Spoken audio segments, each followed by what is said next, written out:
नमस्कार, मैं हूं शिवेंद्र और आप देख रहे हैं 10 सीजी खबर। खोदा पहाड़ निकली चुहिया, वो भी मरी हुई।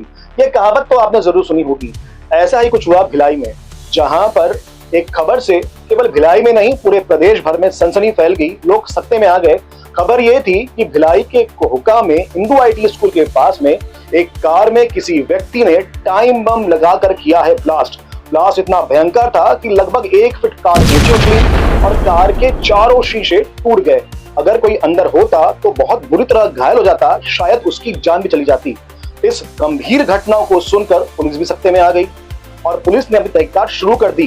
जब तहकीकात की गई तो मालूम चला कि मामला तो कुछ और ही है और जिसे लोग समझ रहे थे कि वो एक टाइम बम है, वो टाइम बम नहीं था। वो दिवाली में फोड़े जाने वाला टॉप टाइगर बम था। 5 टॉप टाइगर बम को जोड़कर बैटरी लगाकर इस कृत्य को अंजाम दिया गया था। और ये सीखा कहां से गया था? तो ये सीखा गया था YouTube से, क्योंकि इस घटना को अंजाम देने वाला युवक देवेंद्र एक सॉफ्टवेयर इंजीनियर था। उसने YouTube में देखकर इस कृत्य को अंजाम दिया। अब बड़ा सवाल ये उठता है कि आखिर देवेंद्र ने ऐसा किया क्यों? तो विषय ऐसा था कि देवेंद्र की पत्नी बिल्डर के ऑफिस में काम किया करती थी और देवेंद्र को इस बात का शक था कि उसकी पत्नी और बिल्डर साथ उसके कुछ प्रेम प्रसंग चल रहे हैं। इस बात को लेकर अक्सर देवेंद्र में और पूजा में विवाद भी हुआ करता था। बीच में तो पूजा ने ऑफिस में अपनी जॉब छोड़ भी दी थी, पर कुछ दिनों बाद पूजा ने फिर से ऑफिस में जॉब स्टार्ट कर दी। इस बात को लेकर देवेंद्र और पूजा में आपस में फिर से विवाद शुरू हो गए थे। अब इसी बात से गुस्से में आकर देवेंद्र ने इस घटना को अंजाम दिया। इस सारी बात का खुलासा आज दुर्ग एसपी जितेंद्र शुक्ला की प्रेस कॉन्फ्रेंस में हुआ। तो आइए सुनते हैं क्या बताया दुर्ग एसपी जितेंद्र शुक्ला साहब ने इस पूरे प्रकरण को लेकर। कल परसों 2 केसेस थे जो दोनों ही गंभीर किस्म के थे। एक कल शाम को हुआ, कार में ब्लास्ट से एक शहर में सनसनी फैली, जिसमें ये लगा कि नई कार ब्लास्ट करके उड़ाने का, और ब्लास्ट की घटना सेंसिटिव वैसे ही मानी जाती है चुनाव के दौरान।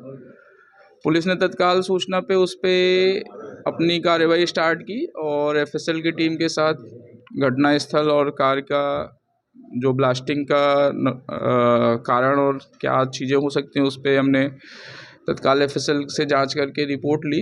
जो प्रथम दृष्टया ये पता चला कि कोई गंभीर किस्म का विस्फोट नहीं था। तो उससे ये क्लियर हुआ कि किसी ने डराने के लिए बेसिकली ब्लास्ट किया।